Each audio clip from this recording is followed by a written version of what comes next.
एक मैं न्यूज़ में देख रहा था, एक हमारे यहाँ पे एक इकनॉमी मईशत दान थे, वो ज़िक्र कर रहे थे, इकोनॉमिस्ट। हाँ, तो वो ज़िक्र कर रहे थे कि आप जो है आप अपना ज़्यादातर पैसा लगा रहे हैं मिलिट्री में। हमारे पाकिस्तान के बारे में बता रहा था कि आप ज़्यादातर पैसा लगा रहे हैं मिलिट्री में, चीज़ें ख़रीद रहे हैं। क्या क्या?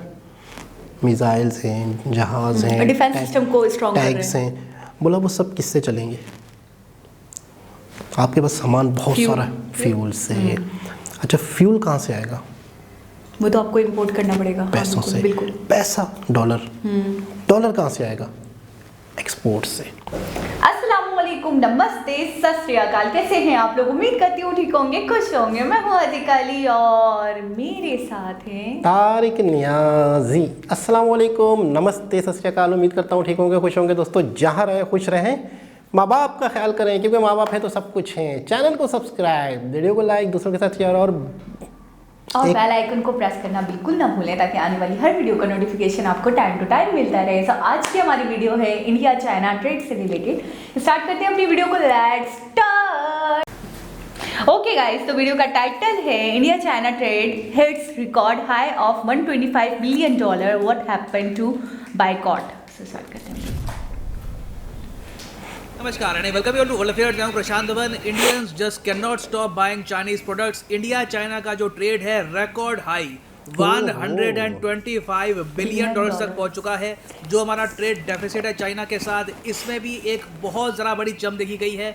और दुनिया भर में देखो बात ये की जा रही है, दिस इज डिस्पाइट टेंशंस।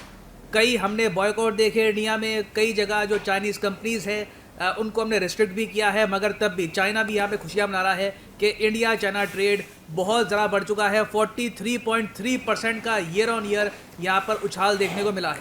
अब यहाँ पे मुझे पता है, आप सिंपल पहला एक क्वेश्चन हो सकता है कि पूछे कि सर अभी चल रहा है जनवरी का महीना, जनवरी का भी महीना ऑलमोस्ट अब मिड में ही पहुँच चुका है, अचानक से चाइना ने इतना सारा डेटा कहाँ से निकाल दिया? ये जो डेटा होता है फाइनेंशियल ईयर के एंड में आता है। इंडिया में आपको पता होगा फाइनेंशियल ईयर हम कैलकुलेट करते हैं 1 अप्रैल से लेकर 31 मार्च तक। तो अब ये चाइना ने डेटा कैसे निकाल दिया? देखो, चाइना दुनिया से थोड़ा सा हटके चलता है। चाइना कहता है कि इनका फाइनेंशियल ईयर होगा जनवरी से लेकर दिसंबर तक।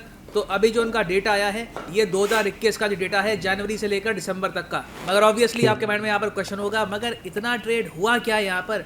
सब कुछ इन डिटेल मैं आपको बताऊंगा, मगर आगे बढ़ने से पहले एक क्वेश्चन यहाँ पे आपसे पूछूंगा। क्वेश्चन यहाँ पर यह है कि रिसेंटली किसने कहा है कि 2022 फाइनेंशियल ईयर में ग्लोबल इकोनॉमिक स्लोडाउन आपको देखने को मिलेगा और दुनिया की जो ओवरऑल ग्रोथ है, दुनिया की जीडीपी की ग्रोथ है, ये डिक्रीज होगी 4.1%। बताओ ये रिसेंटली किसने कहा है? IMF, world bank, new development bank या फिर Asian infrastructure investment bank? Comment section में उत्तर, सही आंसर वीडियो के एंड में आपको मिलेगा। Okay, so first of all यहाँ पे आपको समझना होगा ग्लोबल पर्सपेक्टिव से। सिंस चैनल का नाम वर्ल्ड अफेयर्स है तो ऑब्वियसली पूरे वर्ल्ड को हम कवर करेंगे। चाइना ने 2021 में रिकॉर्ड एक्सपोर्ट किया है पूरी दुनिया में। ही आप अगर देखो, इन्होंने इतना एक्सपोर्ट किया कि ट्रेड सरप्लस, मतलब कि पूरी दुनिया से जब चाइना ट्रेड करता है उसमें इन्होंने कमा लिए $676 बिलियन। बताया जा रहा है कि शायद ये हाईएस्ट एवर है बाय एनी कंट्री। इतिहास में भी शायद किसी कंट्री ने इतना ट्रेड सरप्लस 12 महीनों में नहीं कमाया होगा जितना चाइना ने कमाया है। इनके आप अगर टोटल एक्सपोर्ट्स देखो ये तो है कमाई कि आपने सरप्लस कितना यहाँ पे अर्न किया है। टोटल एक्सपोर्ट्स आप अगर देखो तो ये है इनके $3.36 ट्रिलियन। जितनी भारत की टोटल इकोनॉमी नहीं है उससे ज्यादा चाइना सिर्फ एक्सपोर्ट ही करता है। और जहाँ पे हम एक्सपोर्ट करके ट्रेड सरप्लस इतना कमा नहीं पाते, चाइना देखिए यहाँ पर ट्रेड सरप्लस भी कमा रहा है। और आज के समय ये जो पर्चा है ये चाइना खूब बांट रहा है ऑनलाइन, सोशल मीडिया पे, हर जगह। यहाँ पर लिखा है चाइना का फॉरेन ट्रेड 2021 में कितना था? 6.5 ट्रिलियन। वो 3 ट्रिलियन के आसपास का जो ये अमाउंट मैंने आपको बताया, ये तो इनके एक्सपोर्ट थे ना। टोटल जो इम्पोर्ट एक्सपोर्ट सब आप अगर मिला लो तो 6.5 ट्रिलियन का इनका टोटल ट्रेड है। और ये शान से कहते हैं कि जितनी जापान की इकोनॉमी नहीं है उतना तो हमने अकेला ट्रेड ही किया है। ग्लोबल टाइम्स वगैरह चाइनीज मीडिया बहुत ज़्यादा इस बात पे खुशियाँ मना रहे हैं कि एक बार को ग्लोबल इकोनॉमी में स्लम्प आ गया। चाइना के ट्रेड नंबर्स ने दुनिया के हर एक्सपोर्ट के जो एस्टिमेट्स हैं उनको बीट कर दिया है। अब यहाँ पर आप पूछोगे मगर चाइना ने ये सब कैसे कर लिया? ट्रेड में इनका इतना उछाल। 2020 में टोटल इनका जो एक्सपोर्ट था ये 2.5 ट्रिलियन के आसपास था, अब ये 3.36 ट्रिलियन हो गया। इंडिया का अभी के लिए जो अभी देखो इंडिया का जो डेटा है ये आपको मिलेगा अप्रैल 2022 में, तो कुछ महीने बाद इंडिया का भी डेटा आएगा, वहाँ पे इंडिया का भी जो एक्सपोर्ट्स हैं उसमें भी ठीक ठाक यहाँ पे आपको उछाल मिलेगा, मगर फिर भी चाइना ऑलमोस्ट हमसे 10 गुना आगे है एक्सपोर्ट्स के मामले में। और इसका देखो एक बहुत ही बड़ा रीज़न ये बताया जा रहा है कि कोविड-19 पैंडेमिक की वजह से जो ग्लोबल सप्लाई चेन थी यूरोप में, नॉर्थ अमेरिका में बहुत डिसरप्ट हुई है। लगातार एक के बाद एक जो वेरिएंट आए हैं, कभी डेल्टा, कभी ओमिक्रॉन, और उसको लेकर आपके सामने ये किस तरीके से एक के बाद एक लॉकडाउन लगे हैं। उसके कंपैरेटिवली आप अगर देखो तो चाइना में पॉलिसी रही है कि एक बार को पूरे शहर को लॉकडाउन करना है, लॉकडाउन कर लो। ब्रूटल तरीके से ये अपने लॉ को एनफोर्स करते हैं। कई बीच में इमेजेस भी आई हैं कि इन्होंने टेम्परेरी रूम्स बना दिए हैं, वहाँ पर कोविड पेशेंट्स को रखते हैं ये लोग। तो एग्जाम्पलरी परफॉर्मेंस है चाइना की कोविड-19 में, इन्होंने मैनेज किया है इस पूरे पेंडेमिक को अच्छे से, और साथ ही साथ अपने जो एक्सपोर्ट्स हैं ये डिप होने नहीं दिए। अब एक तरीके से आप ये भी कह सकते हैं कि कितनी अजीब बात है, जो देश रिस्पॉन्सिबल है पेंडेमिक से वही सबसे ज़्यादा फायदा उठा रहा है। देखो, जब दुनिया बटी हुई हो, जब यूनाइटेड स्टेट्स ऑफ अमेरिका के जो प्रेसिडेंट है उनकी कोई प्रॉपर पॉलिसी ना हो, कोई उनकी प्रॉपर विजन ना हो, तो ऐसा ही होगा। बट इंडिया के केस में अगर हम बात करें कि इंडिया के साथ इनका जो ट्रेड है इतना ज़्यादा क्यों बढ़ गया, तो इसका रीज़न आपको समझना होगा। रीज़न देखिए, ग्लोबल टाइम्स ने अपने आर्टिकल में खुद बताया है। बाकी एक मैंने बात यहाँ पर नोटिस करी है, बहुत मुझे हंसी आई। इन लोगों ने 125 बिलियन ही लिखा, इन्होंने कर दिया है 126 बिलियन, जबकि इंडियन आर्टिकल्स कह रहे हैं 125 बिलियन। रीज़न यहाँ पर यह है क्योंकि एक्चुअल जो नंबर है ये है 125.66 बिलियन। तो चाइना ने कहा कि 126 ही मान लो इसको। तो चाइना देखिए ऑब्वियसली काफ़ी खुश है कि इंडिया में बॉयकॉट की कॉल्स हुई, तब भी ओवरऑल जो चाइना के एक्सपोर्ट्स हैं टू इंडिया ये बहुत ज़्यादा बढ़ गए हैं। ऑलमोस्ट $100 बिलियन के ही चाइना ने एक्सपोर्ट्स कर दिए हैं टू इंडिया। जी हाँ, जो इंडिया के एक्सपोर्ट हैं टू चाइना, इनमें भी कुछ इजाफा हुआ है, ये भी थोड़े बहुत बड़े हैं। 34% का जंप यहाँ पर देखने को मिला है। $28 बिलियन का हमने भी सामान बेचा चाइना को, मगर चाइना के एक्सपोर्ट्स इंडिया को बहुत ज़्यादा थे। और इसका रीज़न यहाँ पे ये लोग साफ साफ लिख रहे हैं, जो रॉ मटेरियल चाहिए इंडियन फार्मास्यूटिकल इंडस्ट्री को, ये चाइना से ही आया है। आपको पता है कि इंडिया बन चुका है आज के समय दुनिया का ग्लोबल मैन्युफैक्चरिंग हब, चाहे यूएस हो या फिर जो यूरोपियन देश हैं, फॉर एग्जांपल यूके, सब लोग इंडिया में ही मास प्रोडक्शन कर रहे हैं अपनी वैक्सीन की, और इंडिया से ही ये वैक्सीन दुनिया भर में जारी है। हम लोगों ने अब वैक्सीन फ्री में भी देना स्टार्ट कर दिया है, चाहे अफगानिस्तान हो, अफ्रीकन कंट्रीज हो, और अभी तो बस शुरुआत है। इंडिया इसी साल में 2022 के अंत में 5 बिलियन डोजेस ऑफ वैक्सीन बनाने वाला है। और ऑब्वियसली जब आपको वैक्सीन की डोजेस बनानी होती हैं तो वहाँ पे आपको चाहिए होते हैं रॉ मटेरियल, और जिस रॉ मटेरियल की मैं यहाँ पे बात कर रहा हूँ ये है API। API की फुल फॉर्म होती है एक्टिव फार्मास्यूटिकल इंग्रेडिएंट्स, और इसी से हम बना रहे हैं कोविड-19 वैक्सीन। अब अजीब बात देखिए, USA ने अपनी तरफ से खूब जोर मारा 2018-19 के आसपास के इंडिया में ना API को मैन्युफैक्चर करने के लिए बहुत से प्लांट बन जाए। मैं आपको एक बात बताता हूँ, जो आपको रॉ मटेरियल चाहिए वैक्सीन को मैन्युफैक्चर करने के लिए, ऑब्वियसली वो plant state of the art होना चाहिए, वहाँ पर जो फैसिलिटीज़ हैं बहुत अच्छी होनी चाहिए। मैं आपको ये बता देता हूँ, 2 साल लगते हैं मिनिमम एक API के प्लांट को मैन्युफैक्चर करने में। उसके बाद क्या होता है, दुनिया भर से जो मेजर कंपनीज हैं या इवन जो सरकारें हैं वो आती हैं, वो चेक करती है वहाँ पर साफ़ सफाई को, जो फैसिलिटीज़ हैं उनको चेक करती है, और फिर देती है प्रमाण पत्र के हाँ ठीक है, हमारे हिसाब से ये फैक्ट्री सही तरीके से बनी है, यहाँ पर वैक्सीन का जो रॉ मटेरियल है ये आप कर सकते हो मैन्युफैक्चर। अब इंटरेस्टिंग बात देखो, USA की तरफ से जो ये प्रमाण पत्र है ये देता है US FDA ने 2018-19 के आसपास इंडियन फैक्ट्रीज़ को ज़्यादा प्रमाण पत्र दिए थे कंपेयर टू चाइना, मगर तब भी इंडिया ऑलमोस्ट, मैं क्या वर्ड यूज़ करूँ, सोता ही रहा। यहाँ पे यही कहूँगा, हम लोग सोते ही रहे। API के मामले में चाइना हमसे बहुत आगे निकल गया, और हमारे यहाँ यही है, वैक्सीन मैन्युफैक्चर होती है जो अपने आप में बहुत इंपॉर्टेंट है। ये मत समझना कि API ही वैक्सीन होती है। API एक बहुत ही इंपॉर्टेंट इंग्रेडिएंट है वैक्सीन का, मगर हमने देखो पॉलिसी ये रखी, वैक्सीन खुद बना लेंगे, API चाइना से आता ही रहेगा। हमने यहाँ पर अपनी जो सेल्फ डिपेंडेंस है इतनी बिल्ड करी नहीं। अब ऑब्वियसली किसी को ये उम्मीद नहीं थी कि जो ये कोविड है इतना फैलता रहेगा, नए नए वेरिएंट्स आएंगे, और अब तो आपको पता है कि 2 वैक्सीन में भी काम नहीं चल रहा, अब तो बात चल रही है 3-4 शॉट की बात चल रही है। बूस्टर डोजेस कह रही है कि हर हो सकता है कि साल में आपको लगे। तो वैक्सीन तो देखिए बहुत मैन्युफैक्चर होगी। और सैड बात ये है कि इंडिया ने रिसेंटली जो हज़ारों करोड़ का एक पैकेज निकाला है, जो हमारा PLI स्कीम है फॉर दी API सेक्टर, इसका रिजल्ट देखने में भी आपको 3 से लेकर 4 साल लग जाएंगे। ये कहा है इंडिया के वेरियस इंडस्ट्री एक्सपर्ट्स ने, क्योंकि जैसे मैंने आपको बताया नई API फैक्ट्री को सेटअप करने में ही आपको बहुत साल लगते हैं। यहाँ पे एनवायरनमेंट का भी इशू होता है, क्योंकि जब API फैक्ट्री आप बनाते हो तो उसमें से निकलते हैं बहुत सारे केमिकल्स जो एनवायरनमेंट को भी डैमेज कर सकते हैं। तो इंडिया में एपीआई सेक्टर को प्रॉपरली एस्टैब्लिश करने में ही 3-4 साल लग जाएंगे और उसी में लग रहा है कि पेंडेमिक भी बीत जाएगा। और यहाँ पर सैड बात यह है कि इंडिया जितनी भी वैक्सीन बनाएगा उसमें चाइना को भी प्रॉफिट होगा, चाइना से हम एपीआई इंपोर्ट करते ही रहेंगे। तो वैसे आप अगर देखें, बिल्कुल मैं कहूँगा ग्राउंड लेवल पर जो नॉर्मल सिटीजन्स हैं इंडिया के, उन्होंने अपनी तरफ से जोर लगाया है और कुछ हद तक हमने चाइना को झटका दिया है। फॉर एग्जांपल जैसे आपने देखा दिवाली में जो हमारे बड़े फेस्टिवल्स हैं वहाँ पे जो पहले सेल होती थी चाइनीज़ प्रोडक्ट्स की, वो उतनी नहीं हो रही। मगर ये पेंडेमिक की वजह से आपके सामने ये थोड़ा बहुत इशू बना हुआ है और ये बना भी रहेगा। और ये एक लेसन है इंडिया के लिए कि हमको हर तरफ से पूरी सप्लाई चेन में, ये जो वर्ड है ना खूब यूज़ होता है, सप्लाई चेन पे फोकस करना है, सप्लाई चेन से चाइना को दूर करना है। सप्लाई चेन का मतलब यही होता है कि ज़रूरी नहीं है कि एंड प्रोडक्ट आपने बना लिया तो आपने मैन्युफैक्चरिंग कर ली, सारे जो उसके इंग्रेडिएंट है you have to make sure के वो आप मैन्युफैक्चर कर रहे हो या फिर आपकी जो बहुत ही फ्रेंडली कंट्रीज हैं यही मैन्युफैक्चर कर रही हैं। तो देखो चाइना के लिए ये गोल्डन टाइम है। इनके इतिहास में कभी भी इतना एक्सपोर्ट इन्होंने किया नहीं है जितना इन्होंने 2021 में किया है।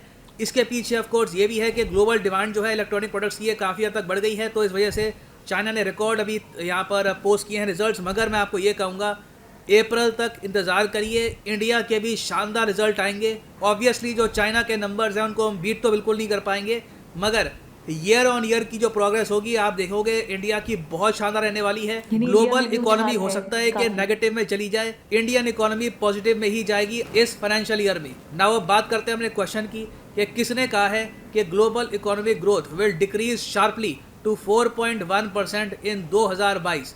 तो ये जो प्रेडिक्शन है ये करी है वर्ल्ड बैंक ने। वर्ल्ड बैंक की रिपोर्ट आती है ग्लोबल इकोनॉमिक प्रोस्पेक्ट्स रिपोर्ट, उसमें इन्होंने ये कहा है कि 4.1 नेगेटिव में जाएगी ग्लोबल इकोनॉमी इस साल।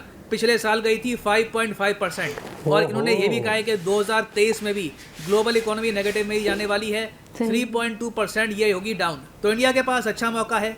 चाइना ऑब्वियसली ग्रो कर रहा है but we can grow as well. और फाइनली यहाँ पर मैं ये भी ऐड कर दूं कि यूपीएससी एग्जाम के लिए कोर्सेज हमारे अवेलेबल हैं, इस पर अभी स्पेशल ऑफर चल रहा है। कमेंट सेक्शन में जाओ, पिन कमेंट में आपको मिलेगा ये लिंक, इस लिंक पे करो क्लिक और यहाँ पे आप परचेज कर पाएंगे ये यूनिक कॉम्बो पैकेज जिसके अंदर आप यूपीएससी प्रीलिम्स, मेंस, ऑप्शनल आपकी चॉइस का हो, history, geography, whichever you want to choose आप परचेज कर सकते हैं।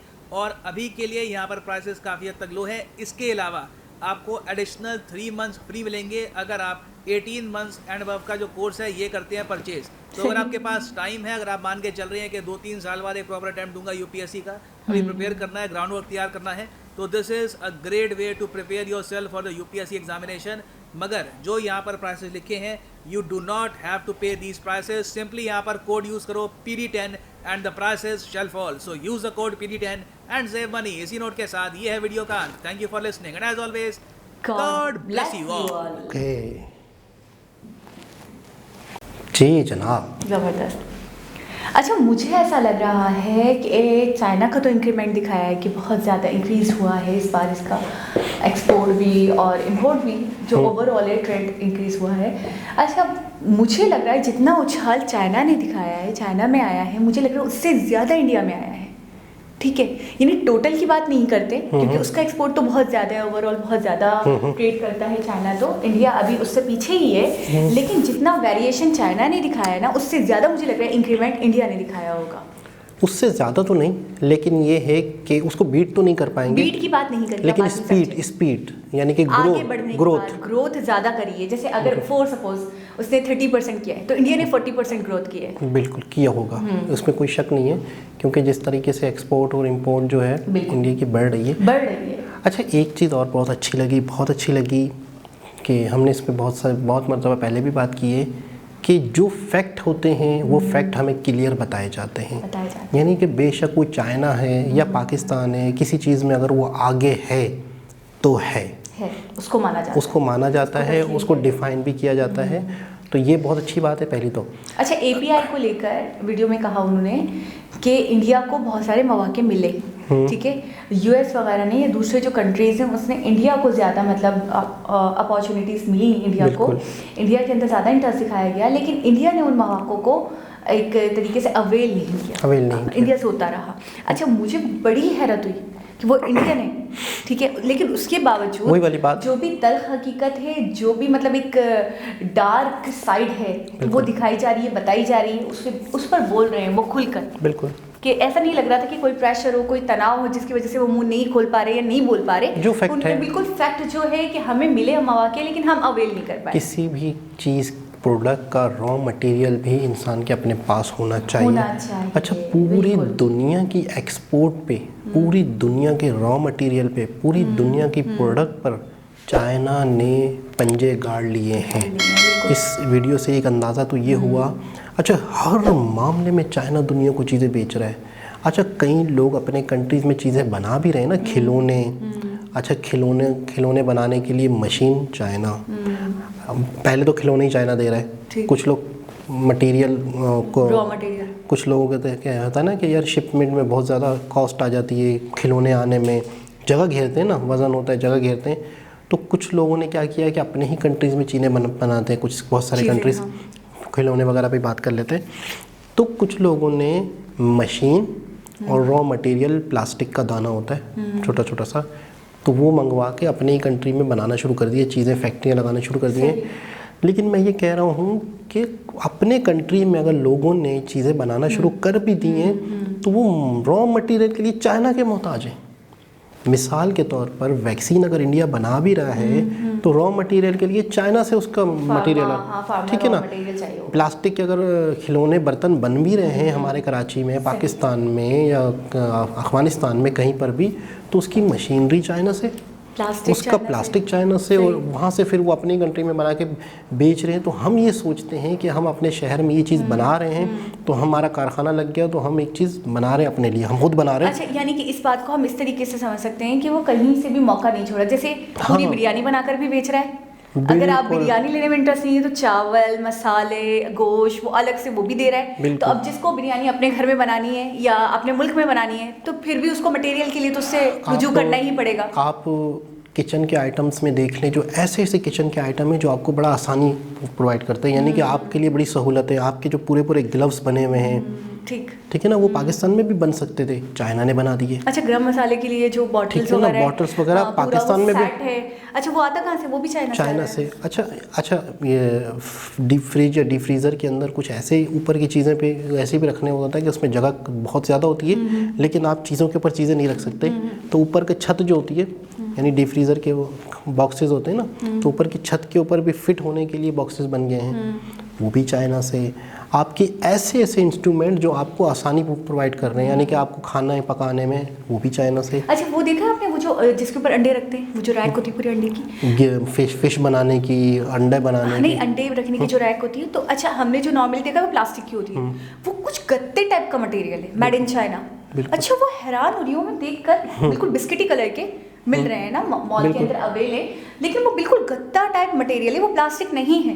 मतलब आप छू कर आइडिया लगा सकते हो। चाइना ने तो कचरे से भी चीज़ें बना ली, चाइना ने तो कचरे का मतलब तो बहुत सी चीज़ों में। अच्छा, एक चीज़ तो ये हो गई कि चाइना ने पूरी दुनिया में पंजे गाड़ लिए मटेरियल में। अच्छा, मटेरियल नहीं, चीज़ें नहीं ले रहे तो मटेरियल भी आपको वो दे रहे हैं। मटेरियल लेने के लिए तो आपको रुजू करना ही पड़ेगा चाइना से। बिल्कुल। तो हर चीज़ में एक, मैं न्यूज़ में देख रहा था, एक हमारे यहाँ पे एक इकनॉमी मईशत दान थे, वो जिक्र कर रहे थे, इकोनॉमिस्ट, हाँ, तो वो जिक्र कर रहे थे कि आप जो है आप अपना ज़्यादातर पैसा लगा रहे हैं मिलिट्री में। हमारे पाकिस्तान के बारे में बता रहा था कि आप ज़्यादातर पैसा लगा रहे हैं मिलिट्री में, चीज़ें खरीद रहे हैं। क्या क्या? मिसाइल्स हैं, जहाज़ हैं, डिफेंस सिस्टम को स्ट्रॉन्ग कर रहे हैं। टैंक्स हैं। बोला वो सब किससे चलेंगे? आपके पास सामान बहुत सारा है, फ्यूल से। अच्छा, फ्यूल कहाँ से आएगा? वो तो आपको इंपोर्ट करना पड़ेगा, पैसों से। बिल्कुल। पैसा, डॉलर कहाँ से आएगा? एक्सपोर्ट से। बोला आप पूरा पाकिस्तान भर दो मिलिट्री आलाम से, मिलिट्री की चीज़ों से, आपके लिए वो सारा बेकार कबाड़ हो जाएगा। अगर आपने फ्यूल की वजह से एक्सपोर्ट पे तवज्जो नहीं दी तो इतना खूबसूरत तो मुझे बात उनकी लगी कि आपके पास जब फ्यूल ही नहीं होगा, आपके पास डॉलर ही नहीं होगा, तो आप अपने मिलिट्री जो चीज़ें हैं उनको चलाओगे कैसे? बिल्कुल। तो सबसे पहले एक्सपोर्ट। फिर उन्होंने एक मिसाल दी, बिल्कुल ज़रूरत नहीं है उस चीज़ की, बिल्कुल ज़रूरत नहीं है उस चीज़ पे, तो बिल्कुल पाबंदी लगा दी जाए क्योंकि आपके मुल्क में अगर कोई चीज़ आ रही है तो आपके मुल्क से डॉलर जा रहा है, आपके मुल्क की मईशत गिरती है। बेशक आप उससे थोड़ा बहुत टैक्स तो ले रहे हो, लेकिन वो आपके लिए नुकसानदायक है। तो उन्होंने कहा कि एक बहुत बड़ा अलमिया है कि हम एक चीज़ एक्सपोर्ट करते हैं। क्या एक्सपोर्ट? जानवरों का खाना, कुत्ते बिल्लियों का। घरों में जो पैड्स नहीं पाले हुए थे लोगों ने, उस पे तो बोला सख्ती से पाबंदी लगानी नहीं चाहिए। तो वो नहीं एक्सपोर्ट करना चाहिए। तो अगले किसी ने कहा कि यार इस पे तो टैक्स बढ़ा दिया जाए ताकि लोग ना खरीदें। बोला टैक्स बढ़ाने पे भी लोग खरीदेंगे, ये ऐसी गैर ज़रूरी चीज़ है जो कुछ और भी खिला सकते हैं अपने पैड्स को, लोग यहाँ का मटेरियल भी खिला सकते हैं। तो वो बंदा बता रहा था कि हम जानवरों का खाना पैड्स का बना बनाया इम्पोर्ट करते हैं। तो कह रहा है, अगले बंदे ने कहा कि चलो इस पर टैक्स लगाते तो हुकूमत को फ़ायदा। वो कह रहा है भला ये वाला जो टैक्स ख़तरनाक टैक्स है, आप किसी चीज़ को इंपोर्ट करते हो और उस पर टैक्स बढ़ा देते हो। बोला टैक्स बढ़ाओ नहीं, बिल्कुल पाबंदी लगा दो कि पैड्स का जो खाना है वो पाकिस्तान आए ही नहीं, पाबंदी लगा दो। तो यहीं पर फैक्ट्रियाँ लगेंगी, यहीं पर लोग मटेरियल लेके कुछ भी करके बनाएंगे और यहीं से लोग उन जानवरों को अपने घरों में जो बोला हम यहाँ तक तो मंगवाते हैं चीज़ें, तो हम कहाँ से ग्रो करेंगे। तो वो बहुत अच्छे तरीके से बता रहा था कि जितना हो सके हम अपनी इंपोर्ट पे पाबंदियाँ लगाएं, ज़्यादा से ज़्यादा चीज़ें एक्सपोर्ट करें। तो मुझे उनकी बात बहुत अच्छी लगी थी। चाइना ने आज इसी वजह से तरक्की की कि वो दुनिया को एक्सपोर्ट कर रहा है चीज़ें। अच्छा, मैं एक चीज़ जो प्रशांत धवन जी ने हाईलाइट करवा भी दी, लेकिन मैं उस पर थोड़ी सी बात करना चाहूँगी कि जो वायरस इनके कोरोना चाइना से स्टार्ट हुआ था, हम सब ने ये सुना है, वो उसी कंट्री ने जिसने दिया, एक वबा जिसने फैलाई, वो खुद अपने आप को इतना स्ट्रॉन्ग करके उनकी पॉलिसीज इतनी अच्छी रही कि बिल्कुल जो लॉकडाउन हो गया था तवा बर्बाद हो गई थी उनकी मईशत, ठीक है। उसके बाद उन्होंने नए सिरे से स्टार्ट किया और इस तरीके की पॉलिसीज़ करी, इस तरीके के रेगुलेशंस रूल्स बनाए या इस तरीके से काम किया कि वो इतना ग्रो कर गए कि आज वो सेलिब्रेशन कर रहे हैं। बिल्कुल, कि लास्ट ईयर से ज़्यादा इस बार उनकी इकोनॉमी मजबूत हो गई, इस बार ज़्यादा ग्रोथ हुई। कहने का मतलब आप ये कहना चाह रही हैं कि जहाँ से कोविड आया जिसकी वजह से दुनिया को दूसरे मुल्क परेशान हो गए, दूसरे मुल्क उस कोविड के ही दिनों में उसे सबसे ज़्यादा फायदा, उनको सबसे ज़्यादा फायदा हुआ कि वो सेलिब्रेशन कर रहे हैं, इतना एक्सपोर्ट, इतना ट्रेड हुआ है उनका। तो क्या हम सोच सकते हैं या क्या हम कह सकते हैं कि इसमें कोई गहरी साजिश है? मुझे तो यकीन करे हैरानगी हो रही है। अच्छा, उसके तो कितने वेरिएंट आए, डेल्टा आ गया, ओमिक्रॉन आ गया, लोग परेशान, इससे कैसे जूझेंगे, इससे कैसे लड़ेंगे। एक बहुत बड़ी महामारी थी देखा जाए तो, लेकिन उसमें वो कंट्री जिसकी मईशत बिल्कुल तबाह बर्बाद हो गई थी और आज वो यहाँ खड़ा है, इतने ट्रिलियंस का, 3 पॉइंट समथिंग का उसने ट्रिलियंस का वो करा, एक्सपोर्ट करा, बड़ी बात है।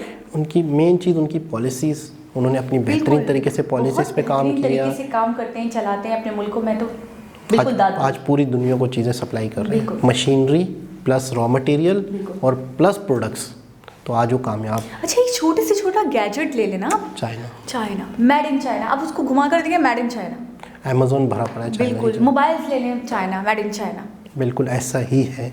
और इन फ्यूचर कोई अगर कंट्री इनको टक्कर देने की कर रहा है, इंडिया, और कोई को मज़ीद इनके साथ साथ जुड़ रहा है, इनको बीट करने की कोशिश है, तो वो इंडिया की। अच्छा, अभी इन्होंने कहा अप्रैल में आएगी वो रिपोर्ट, जिसके थ्रू पता चलेगा कितना हुआ है। आप देख लीजिएगा, चाइना से ज़्यादा ग्रोथ करी इंडिया ने, ग्रोथ ज़्यादा मुझे लग रहा है, और मुझे पता नहीं क्यों बड़ी गट फीलिंग्स आ रही है कि इंडिया की ज़्यादा है। तो देखते हैं, बहुत ज़्यादा दूर नहीं है दिन। खैर, एक बहुत ही इंटरेस्टिंग लेटेस्ट वीडियो थी। दोबारा किसी और वीडियो के साथ आपसे मुलाकात होगी, जब तक के लिए अल्लाह हाफ़िज़।